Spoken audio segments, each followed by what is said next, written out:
Everyone, welcome to our next lecture for public administration. In this lecture, we will discuss about Henry Fayol, the classical thinker.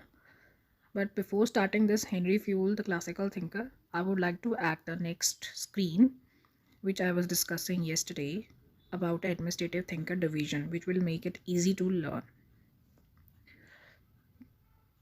So I had added a screen. You can take screenshot. आप लोग इसका screenshot ले लो, क्योंकि जो starting है अपनी classical thinker से start हो रही है, फिर ह्यूमन रिलेशन थिंकर्स आ रहे हैं, फिर बिहेवियरलिस्ट थिंकर्स आ रहे हैं, फिर मोटिवेशनल थिंकर्स आ रहे हैं, ऑर्गेनाइजेशनल ह्यूमनिज्म भी आ रहा है. ये डिवीजन जो है हमें इजीली याद करने में हेल्प करेगा, क्योंकि ये एज सीक्वेंस में चलता रहेगा तो हमें पता होगा कि किसने किसने क्या किया है. So let's start with Henry fuel. So he is a classical theorist. He is a classical theorist. We will discuss it later. First of all, we should tell that the classical theory is known by various other names also. For example, formal theory, mechanistic theory, structural theory, administrative management theory. The classical theory talks about economic man model. We will discuss later stages that the जो जो बाकी की theories हैं, जैसे कि human relation theories जो हैं, ये सोशल मैन मॉडल्स की बात करती है, लेकिन जो classical thinker economic man model की बात करती है, जो मटेरियल रिवॉर्ड्स होते हैं, जैसे कि हम पैसा देंगे तो ही काम होगा, उसके बिना नहीं होगा, ये सब चीज़ें इसमें इंक्लूड होती हैं. तो हेनरी फयूल जो हैं ये यूरोप की साइड पे ज़्यादा फेमस थे. वहाँ पे उन्होंने यूरोपियन मैनेजमेंट की जो स्टडी की थी, और वहाँ के लोग यही मानते थे कि उन्होंने जो है इंडस्ट्रियल मैनेजमेंट वहाँ पे बेस्ट परफॉर्म किया है. हिज बुक, जो उनका जो काम है ना हेनरी फ्यूल का, वो यूरोप से बाहर तभी आया जब उनका जो ट्रांसलेशन हुआ था उनकी बुक का, जिसका नाम था जनरल एंड इंडस्ट्रियल मैनेजमेंट. उससे पहले ज़्यादा पॉपुलर जो थे वो सिर्फ वही थे जो फ्रेडरिक टेलर. लेकिन उसके बाद में जो है हेनरी फ्यूल की जो बुक है पब्लिश हुई, इंग्लिश में ट्रांसलेट होकर, तो वो बाहर भी उनके बारे में पॉपुलैरिटी गेन कर गए अपने लिए. He was born in Turkey in 1841, educated in France, career started as engineer at mining company, worked as junior executive, promoted to manager, managing director till his death. जो वो उस कंपनी में में वो एज अ डायरेक्टर तक काम किए, उन्होंने उस जो कंपनी का है उसे फाइनेंशियल डिजास्टर से फाइनेंशियल सक्सेस में कन्वर्ट कर दिया. बुक्स का जो क्वेश्चन है वो इंपॉर्टेंट हो जाता है. इन्होंने 2 बुक्स लिखी थी, general and industrial management, paper on the theory of administration of state. जो फ्यूल का जो कंट्रीब्यूशन रहा है वो मेन 14 प्रिंसिपल्स पे रहा है. जब चीज़ याद ना हो तो उसको शॉर्ट कर लेना चाहिए. फर्स्ट 7 याद करो, फिर नेक्स्ट 7 याद करो, और ब्रेन स्टॉप करो कि कितना याद है. We will explain it with example here. We will discuss it in with example so that आप लोगों को आसानी से समझ में आ जाए. सबसे पहला है division of work. Specialisation of labour produce more and better work. जैसे जो स्पेशलाइज्ड है, मतलब जिन्होंने बता दिया कि डिवीजन है, मतलब कौन सा काम कौन करेगा, ये उन्होंने बता दिया डिटेल में. तो जो चीज़ें हैं ना उस हिसाब से मतलब कि स्ट्रीमलाइन होती गई. उन्होंने बता दिया कि ये वाली लेबर ने ये वाला काम और ये वाली लेबर ने ये वाला काम करना. तो उन्होंने जो है स्पेशलाइजेशन ऑफ फंक्शंस भी सीन होने लगे. सेपरेशन ऑफ पावर्स का भी जो कॉन्सेप्ट है वो यहीं पे देखा गया है. ठीक है, नेक्स्ट फंक्शन आ गया अथॉरिटी एंड रिस्पॉन्सिबिलिटी. अथॉरिटी है क्या? The right to give orders, and power is exact obedience of authority. ये कहा जाता है ना कि लोग आईएएस क्यों बनते हैं, क्योंकि वो उस टाइम पे अथॉरिटी होती है. उनके जो साइन किए हुए डॉक्यूमेंट्स हैं उसको वो लोग, जो उनके सबऑर्डिनेट्स हैं, उस चीज़ ऑर्डर को फॉलो करते हैं, और वो आगे आंसरेबिलिटी भी होती है उनकी. यानी अथॉरिटी तो आपने दे दी, ठीक है, लेकिन रिस्पॉन्सिबिलिटी तभी, मतलब दोनों को साथ में ही लेके जाना पड़ता है आगे कोई भी काम को अगर हमें पूरा करना है. अथॉरिटी जो उन्होंने 2 पार्ट्स में बताई है. मैनेजर की ऑफिशियल अथॉरिटी जो ऑफिस वर्क से रिलेटेड होती है, जो पर्सनल अथॉरिटी जो उनके मतलब इंटेलिजेंस एक्सपीरियंस से वो गेन करते हैं. Third principle is discipline. Discipline जो है वो obedience can be observed in accordance with agreement between the firms and in employees. Best mean of establishing it are good superiors, agreements clear and fair, penalties applied.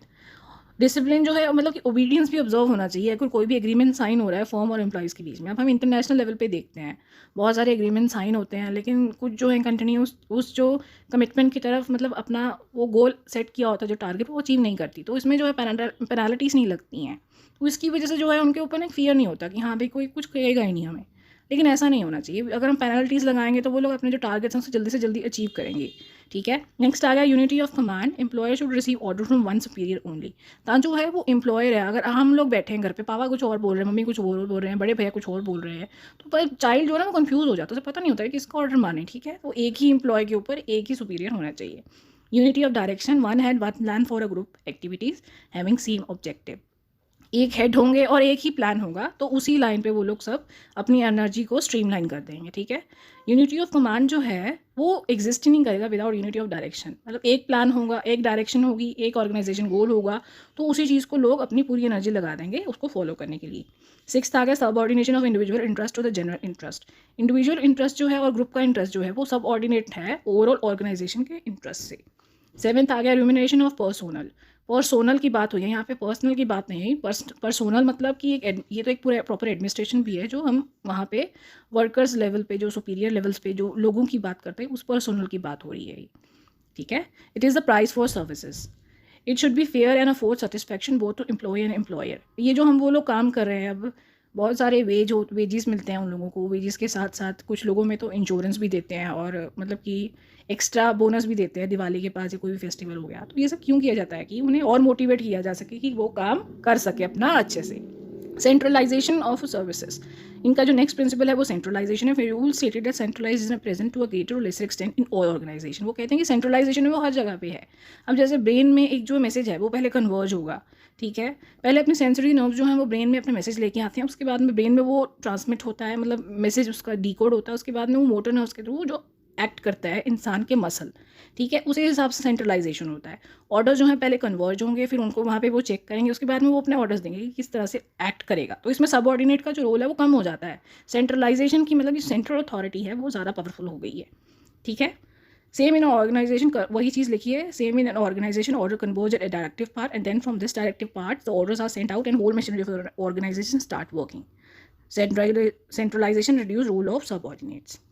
Ninth is scalar chain hierarchy, यानी कि division होती है work की। कौन सी authority कहाँ पे, ऊपर higher level authorities होती हैं, नीचे लोअर लेवल अथॉरिटीज़ होती हैं, उससे नीचे और लोअर लेवल अथॉरिटीज़ होती हैं। तो लाइन ऑफ अथॉरिटी जो है वो डिफाइन होती है प्रॉपरली कि किसने किस तरफ जाना है, कि किधर से इन्फॉर्मेशन फ्लो होगी, किधर से नहीं होगी। तो ये जो गवर्नमेंट ऑर्गेनाइजेशन है ना, इनमें जो ये पाथ था ये बहुत सारा लंबा, मतलब कि स्लो और लेंथी था और धीरे था। यानी ये जो हायरार्की थी तो वो बहुत ज़्यादा डिविजन्स हो गई थी। इसकी वजह से जो फयूल ने उन्होंने गैंग प्लैंक सजेस्ट किया था जो कि शॉर्टेस्ट रूट होता था।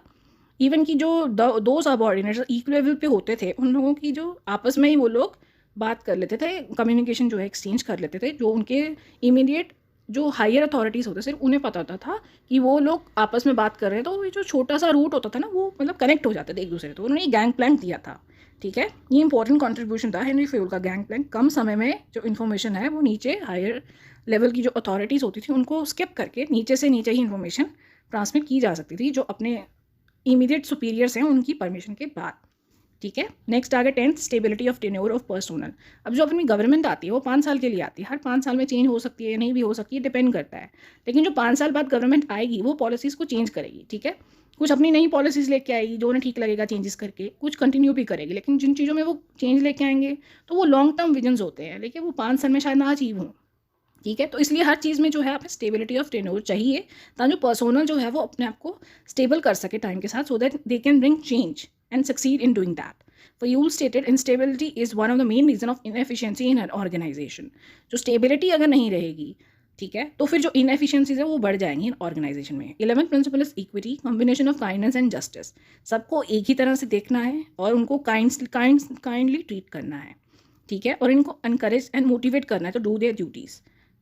उसके बाद में आ गया order and placement, the right man in the right place. मतलब जो राइट पर्सन है, मैन हो वुमेन हो, आजकल तो इक्वालिटी का ज़माना है, the right man in the right place, ठीक है। जो मतलब right human and the right place, जो सही इंसान है उसको सही जगह पे ही होना चाहिए। ये नहीं कि जो दूसरी चीज़ का स्पेशलाइज्ड पर्सन यहाँ पे डाल दिया वहाँ पे डाल दिया, ये सब नहीं होना चाहिए, ताकि जो डिलेज हैं वो अवॉइड किए जा सके। 13th is initiative, the power of thinking out a plan and executing it to ensure its success, ठीक है। अगर हम प्लान को जो है वो थिंक करेंगे, मतलब इसको प्लान आउट कर लेंगे जल्दी से और उसको फिर एग्जीक्यूट करने में पूरी जान लगा देंगे, तो उसमें जो मतलब उनको एक गोल मिल गया तो लोग वहाँ पे अचीव करने के लिए उनको मटेरियल रिवॉर्ड भी मिल रहा है, तो वो ऑब्वियसली वो मोटिवेट होंगे उस चीज़ को अचीव करने के लिए। लास्ट है स्पिरिट दे कॉर्प्स, हारमोनी बना के रखनी है, यूनियन बना के रखना है पर्सनल में, तो जो स्ट्रेंथ किया जा मतलब कि और पावरफुल बनाया जा सके ऑर्गेनाइजेशन को। यहाँ पे ऑर्गेनाइजेशन की स्ट्रेंथ की बात ही क्यों हो रही है, क्योंकि मैंने आपको पहले ही बताया था कि यहाँ पे जो है मेन फोकस जो है ऑर्गेनाइजेशन पे होता है, मैनेजमेंट पे होता है, वर्कर्स पे होता है, ठीक है। तो यही चीज़ है मेन, और यहाँ पे जो हमें फॉर्मल आस्पेक्ट पे ज़्यादा फोकस किया गया है। अभी ह्यूमन आस्पेक्ट जो है इनफॉर्मल सेक्टर पे भी फोकस नहीं होगा, वो हमारे आगे जो थिंकर आएंगे ह्यूमनिस्टिक थिंकर उनमें होगा।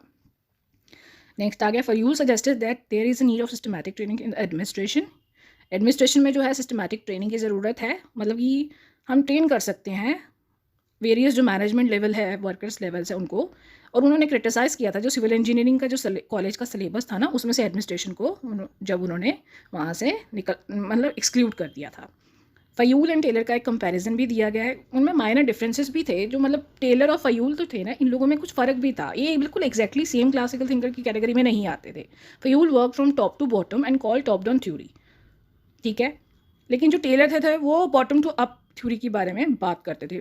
टेलर ने जो है हमेशा बात की थी कि वर्कर लेवल पे आके जो चेंजेस किए जाए, वो ज़्यादा मतलब जो बायस थे वो वर्कर की तरफ ज़्यादा फोकस करते थे। लेकिन जो फ़यूल थे वो एक्जैक्टली ऑपोजिट थे, वो मैनेजमेंट लेवल की बात करके फिर वर्कर तक गए थे। Fuel stressed on administrative side of work, fuel ने जो वर्क किया था वो एडमिनिस्ट्रेशन साइड पे किया था, यानी कि मैनेजमेंट साइड पे वर्क किया था। लेकिन जो टेलर ने है उसने टेक्निकल साइड ऑफ वर्क किया था, उन्होंने साइंटिफिक मेथड्स जो कहा था उन्होंने अडॉप्ट करने के लिए टेलर ने। फ़यूल जो थे फ्लेक्सिबल थे, टाइम के साथ चेंज होने की बात करते थे। टेलर वो जो थे वो बिल्कुल रिजिड थे, जो कह दिया मतलब फॉलो होना चाहिए, यानी कि साइंटिफिक प्रिंसिपल डिस्कवर हो गए तो इसी के हिसाब से चलना है, कोई भी चेंज करने की बात नहीं कर सकते। Fayol principles are relevant in all functional area, so have wider application. लेकिन जो टेलर की टेक्निक्स थी वो मेनली प्रोडक्शन एक्टिविटीज़ पे थी। टेलर ने सिर्फ प्रोडक्शन को इंक्रीज करने की बात की थी, ताकि जो मैनेजमेंट और जो वर्कर्स हैं उनको जो है वेजेस एक्स्ट्रा मिल सके, और कंज्यूमर जो है उनको प्राइजेस जो है प्रोडक्ट्स के कम लेस पे प्राइस कम पे करने पड़े। लेकिन जो फ़यूल जो है उन्होंने वाइडर एक्सप्लिकेशन के एरिया को इंक्लूड किया था, मतलब कि एडमिनिस्ट्रेटिव पार्ट जो है और भी जगह पे उन्होंने इंक्लूड किया था, सिर्फ एक प्रोडक्शन एक्टिविटी पे नहीं फोकस किया था। अब वो क्रिटिसिज्म की बात आ गई, जो उन्होंने 14 प्रिंसिपल, मैंने आपको पहले भी बताया था कि जब हमें क्रिटिसिज्म लिखना हो तो हम जो प्रीवियस ह्यूमनिस्टिक, बिहेवियरलिस्टिक, ऑर्गेनाइजेशनल और जो मोटिवेशनल थिंकर्स होते हैं उनके जो कंट्रीब्यूशन होता है ना, हम अलग अलग क्लासिकल थिंकर वाले जो ऐड पोर्शन में ऐड कर सकते हैं, क्योंकि ये चीज़ें जो है इन्होंने नहीं बोली, ठीक है। तो इस चीज़ से जल्दी से याद हो जाता है कि हाँ ये हो गया। 14 प्रिंसिपल्स जो है वो एक दूसरे से ओवरलैप कर रहे थे, और इंपेरिकल बेस यानी कि जो एक्सपेरिमेंट जो था फ़यूल का थ्योरी ऑफ मैनेजमेंट में, जिस पे वो किया गया था, वो प्रिंसिपल्स बहुत नैरो थे, मतलब जो एक्सपेरिमेंट किया गया था वो प्रॉपर नहीं था, उसका जो एक्सपेरिमेंट के जो सब्जेक्ट्स है वो ज़्यादा नंबर में नहीं थे, ठीक है। तो इसकी वजह से जो है इसमें जो कुछ नेक्स्ट आ गया, उनकी जो कुछ स्टेटमेंट्स जो थी वो ought, should, administration and management words जो हैं वो जब ट्रांसलेशंस में जब यूज़ किए गए तो वो कुछ कन्फ्यूजन सी क्रिएट कर रहे थे, ठीक है। तो people were not clear that कि ऑट एंड शुड स्टेटमेंट का क्या कंक्लूजन निकाला जाए। नेक्स्ट आ गया, human relation writer felt that fuel ignore the emotional needs and side of the employees. I exactly mention in my previous lecture that कि formal organisation के साथ साथ एक इनफॉर्मल सेक्टर भी काम करता है जो दिखता नहीं है। क्लासिकल थिंकर्स ने मेनली इसको इग्नोर किया है, और यहाँ पे जो है इमोशनल नीड्स है वो भी इग्नोर की गई हैं। जो कंक्लूड हम लास्ट में ये कर सकते हैं कि fuel made a systematic analysis of the process of management and administration and advocated that management can be and should be taught. उन्होंने एक सिस्टमैटिक एनालाइज किया मैनेजमेंट और एडमिनिस्ट्रेशन का, और उन्होंने कहा कि ये सिखाया जा सकता है दूसरों को, ठीक है, और ये ट्रेनिंग के थ्रू इम्पार्ट भी किया जा सकता है, ठीक है। The principle Fayol developed are widely used today in planning and developing company organisation and other area of organisation. Even presently modern organisation में भी फ़यूल के काफ़ी प्रिंसिपल्स जो हैं यूज़ हो रहे हैं, ठीक है। डिवीजन ऑफ पावर, अपने यहाँ पे जो कॉन्स्टिट्यूशन है उसमें 3 तरह की डिवीजन दिखी है, एग्जीक्यूटिव लेवल पे, जुडिशरी लेवल पे एंड लेजिस्लेटिव लेवल पे, ठीक है। मैंने एक एग्जांपल दी है, तो मतलब उनकी जो एग्जांपल्स हैं वो इंटरनेशनल लेवल पे भी यूज़ हो रही हैं। एग्रीमेंट की बात की, उसके ऊपर उन्होंने पेनल्टीज़ लगाने की मैंने बताया आपको, कैसे पेनल्टीज़ लगा के हम चीज़ों को मतलब कि स्ट्रीमलाइन कर सकते हैं, वापस लोगों को डिसिप्लिन में लेके आ सकते हैं, ठीक है। हर चीज़ जो है उनकी अभी भी यूज़ हो सकती है। ही इवन अप्रिशिएटेड हिज क्रिटिसिज्म, उनकी एक पॉजिटिविटी ये है कि उन्हें पता था कि लोग उनका क्रिटिसिज्म कर रहे हैं, ठीक है। तो ही अप्रिशिएटेड हिज क्रिटिसिज्म, मतलब and said that his principle formulation could be improved upon to find one best way to do work. And he also that कि जो उन्होंने 14 प्रिंसिपल डिस्कवर किए हैं उनको और इम्प्रूव कर सकते हैं, मतलब जो उनका क्रिटिसिज्म कर रहे हैं वो उनको और इम्प्रूव कर सकते हैं, वो फर्दर डेवलप कर सकते हैं कि एग्जैक्टली एक इंसान का सबसे अच्छा काम करने का तरीका है क्या, ठीक है। So overall we can conclude that while we study his personality and his contribution with Fayul and his conclusion that he was even criticized, so he appreciated his criticism. We can use this example to motivate ourselves also. We should learn from them, ठीक है। We should not limit ourselves to just reading and cramming the things, but we should learn from them how they are just appreciating the criticism also, ठीक है। ये life में भी use हो सकता है ये चीज़ें, ठीक है। And in the end I would like to say that if you want to see any improvement or some addition in this lecture series, so kindly do comment in the comment section. तो आज के लिए सिर्फ इतना ही होगा, ठीक है। Thank you very much sir and ma'am.